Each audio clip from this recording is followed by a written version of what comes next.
애틀란타 부동산 경험이 답입니다.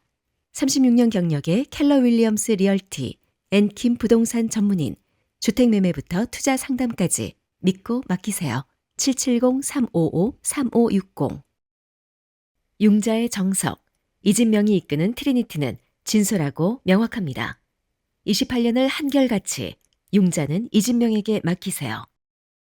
각종 반찬, 도시락, 잔치 음식으로 30년을 지켜온 한국의 맛, 나눔 잔치집 404-543-9113. 오늘 식탁이 파티가 됩니다. 한 곳에서 시작되는 안정된 미래, 선우앤선우 종합보험. 탈모는 둘루스에 위치한 탈모 전문 두피 문신 클리닉 킹덤에서 해결하세요. 주정부 라이센스와 수많은 시술 경험으로 탈모인들의 머리를 풍성하게 도와드립니다. 3월 6일 금요일 뉴스웨이브25 소리뉴스입니다.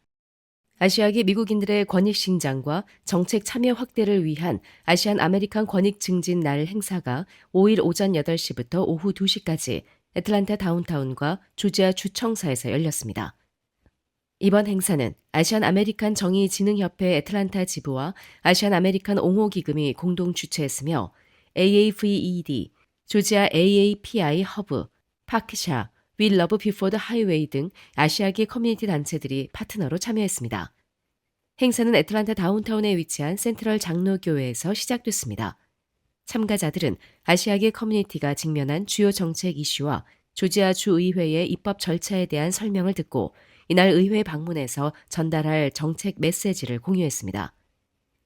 오전 프로그램을 마친 참가자들은 조지아 주청사로 이동해 의사당 계단에서 단체 기념 촬영을 진행했으며 이후 각 지역구, 주 상원, 하원 의원 사무실을 방문해 아시아계 커뮤니티가 직면한 현안과 주요 법안에 대한 의견을 전달했습니다.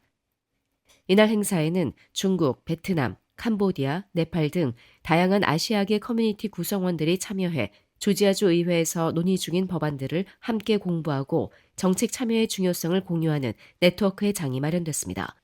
아시안 아메리칸 권익 증진의 날은 행사를 진행하면서 특히 올해 같은 경우는 저희 단체뿐만이 아니라 6단체가 아시안 단체들이 모여서 함께 주청사에서 권익 증진에 대해서 얘기하고 또 법안이라든지 또 이민자들이나 아시안들한테 좋은 법안들은 찬성하고 나쁜 법안들에 대해서 반대를 할 수 있는 목소리를 직접 낼 수 있게 모였습니다. 그는 특히 이민 정책과 관련해 연방 이민 단속 기관과의 협력 문제를 다룬 HB 1053 법안을 지지하는 입장을 전달했다고 밝혔습니다.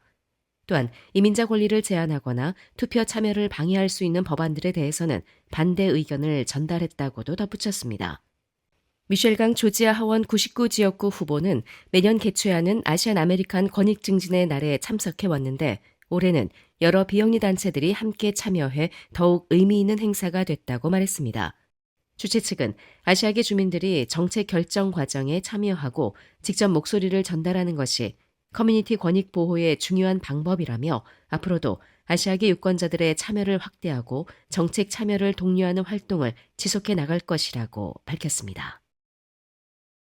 조지아주 상원이 4일 주택소유자협회의 권한을 규제하고 주택소유자 보호를 강화하는 법안을 통과시켰습니다. 이번 법안은 조지아 주택소유자 권리법으로 HOA 운영의 투명성을 높이고 주민 권리를 확대하기 위한 새로운 감독 체계를 마련하는 것이 핵심입니다. 법안에 따르면 조지아 내 주택소유자협회는 앞으로 조지아주 국무장관 사무실에 등록해야 하며 협회 명칭, 주소, 임원 정보, 재정 자료 등을 제출해야 합니다. 또한 연간 $100의 등록 수수료를 납부해야 합니다. 협회가 등록을 거부할 수는 있지만 이 경우 벌금 부과나 수수료 징수, 유치권 설정 등 강제적인 권한을 행사할 수 없도록 제한됩니다. 또한 법안은 HOA 관련 분쟁을 처리하기 위해 주택소유자협회 민원심의위원회를 신설하도록 했습니다. 위원회는 5명의 위원으로 구성되며 주민들이 제기한 민원을 조사하고 필요할 경우 청문회와 행정조치를 진행할 수 있습니다. 이에 HOA는 재정과 운영 관련 기록을 일정 기간 보관해야 하며 법 위반이나 허위 보고가 확인될 경우 등록 거부, 정지 또는 취소 조치를 받을 수 있습니다. 법안은 HOA가 미납회비를 이유로 주택에 대해 유치권이나 압류 절차를 진행할 수 있는 기준도 조정했습니다. 앞으로는 압류 절차는 최소 $2,000 이상의 체납이 발생하고 12개월 이상 미납된 경우에만 가능하도록 규정됩니다. 또한 HOA 유치권의 유효 기간은 기존 4년에서 6년으로 연장됩니다. 조지아, 특히 귀넷, 풀턴, 놀스풀턴 등 메트로 애틀란타 지역에는 HOA가 운영되는 주택단지가 많아 법안이 시행될 경우 많은 한인주택 소유자들에게도 영향을 미칠 것으로 보입니다. 주의회 관계자들은 최근 HOA와 주민 간 분쟁이 늘어나면서 협회 운영의 투명성과 주민 권리를 강화할 필요성이 커졌다며 이번 법안은 주택 소유자 보호를 위한 중요한 첫 단계가 될 것이라고 설명했습니다. 이 법안은 상원을 통과했으며 조지아 하원의 심의를 거쳐 최종 법제화 여부가 결정될 전망입니다. 오는 8일부터 일광절약 시간제가 시행돼 한국과의 시차가 1시간 줄어듭니다. 3일 미국 국립표준기술연구소에 따르면 올해 일광절약 시간제 시작 시점은 8일 오전 2시입니다. 이에 따라 한국과의 시차는 미국 동부표준시를 기준으로 14시간에서 13시간으로 서부표준시로는 17시간에서 16시간으로 각각 줄어듭니다. 일광절약시간제는 낮이 길어지는 여름철을 앞두고 시간을 1시간 앞당겨 저녁 때 해가 지는 시간을 늦추는 제도입니다. 에너지를 절약하고 경제활동을 촉진하는 취지로 미국에서는 애리조나와 하와이, 사모아, 괌, 푸에르토리코, 버진 아일랜드를 제외한 전 지역에서 적용되고 있습니다. 1918년 미국에 처음 도입됐지만 매년 2번 시간을 바꿔야 하는 번거로움과 수면 시간 변화에 따른 건강 악영향 등을 이유로 폐지 논의가 이어져 왔습니다. 미 의회 전문 매체 더 힐에 따르면 현재 의회에서는 일광절약시간제를 영구적으로 시행하자는 이른바 햇빛보호법 법안 2건이 상정돼 있습니다. 지난달 초에는 시간대를 30분 앞당겨 고정하자는 2026 일광법 법안이 하원에서 발의됐습니다. 도널드 트럼프 대통령도 2024년 사회관계망 서비스 트루스 소셜을 통해 일광절약시간제는 불편하고 국가적으로도 비용이 많이 든다고 언급한 바 있습니다. 한편 미국의 일광절약시간제가 해제되는 날은 11월 1일 오전 2시이며 다시 시차가 1시간 늘어나게 됩니다. 조지아주 둘루스에서 단독 차량 사고로 60대 여성이 숨지는 사고가 발생해 경찰이 조사에 나섰습니다. 둘루스 경찰서는 지난 3일 오후 7시 9분경 에보츠 브릿지 로드와 프랭킬 레인 교차로 인근에서 단독 차량 사고가 발생했다는 신고를 받고 출동했다고 5일 밝혔습니다.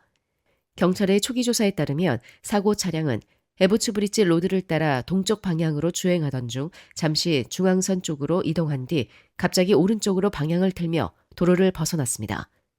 이후 차량은 약 20에서 30피트 아래 비탈길로 내려가 나무를 들이받은 뒤 멈춰선 것으로 조사됐습니다.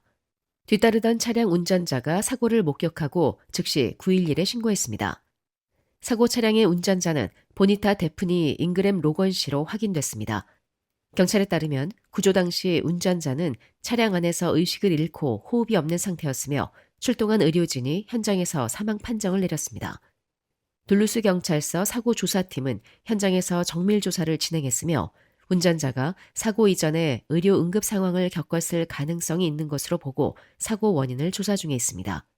경찰은 이번 사고에 다른 차량은 연루되지 않았다고 밝혔습니다. 경찰은 추가 조사 결과가 확보되는 대로 관련 정보를 공개할 예정입니다. 미국 연방대법원의 관세 무효 판결 이후 도널드 트럼프 대통령이 새롭게 들고 나온 대체 관세도 무효 소송에 직면했습니다. 댄 레이필드 오리건주 법무장관은 미국 내 24개 주가 참여하는 관세 무효 소송을 국제무역법원에 제기했다고 밝혔습니다. 이번 소송은 지난달 20일 연방대법원의 상호관세 무효 판결 직후 트럼프 대통령이 발표한 무역법 122조 기반 관세를 겨냥한 것입니다.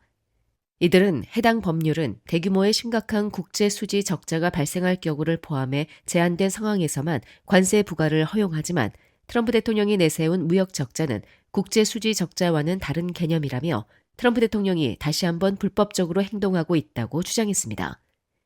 트럼프 대통령이 국제 수지를 구성하는 요소 중 무역 적자 등 부정적 요소들만 강조하고 금융 분야의 순수입 등은 무시하는 체리피킹, 즉 자신에게 유리한 것만 취사 선택하는 행위를 통해 관세 부과가 정당하다고 강변하고 있다는 것입니다. 이들은 또 무역법 122조의 국제수지 적자는 해당 법 제정 당시인 1974년에 고정환율제를 상정한 것으로 1976년 고정환율제가 종식된 이후 존재할 수 없는 개념이라는 주장도 폈습니다. 무역법 122조가 국가 간 차별 없이 제품 전반에 균일하게 관세를 적용해야 한다고 규정하고 있음에도 트럼프 대통령이 국가별, 상품별 예외를 둔 것도 법 위반이라고 지적했습니다. 이 법률에 따른 관세가 제정 이후 한 번도 시행된 적이 없다는 사실도 언급했습니다. 이들은 지난해 관세로 인한 비용의 90%가 미국 소비자와 기업에 전가됐다는 뉴욕 연방준비은행의 분석을 언급하면서 트럼프 대통령은 미국 소비자와 기업에 또 다른 가격 인상을 강요함으로써 실패한 경제정책을 더 강하게 고수하고 있다고 비판했습니다. 한편 이번 소송은 오리건, 애리조나, 캘리포니아, 뉴욕주 법무장관이 주도하며 18개 주 법무장관과 켄터키, 펜실베니아 주지사가 함께 참여합니다. 민주당 인사가 주지사나 법무장관 등을 맡고 있는 지방정부가 주도한 것입니다. 이번 대법원의 관세 무효 판결에 따른 관세 환급 요구액은 1,750억 달러에 달할 것으로 펜실베니아대 펜와튼 예산 모델은 추산했습니다.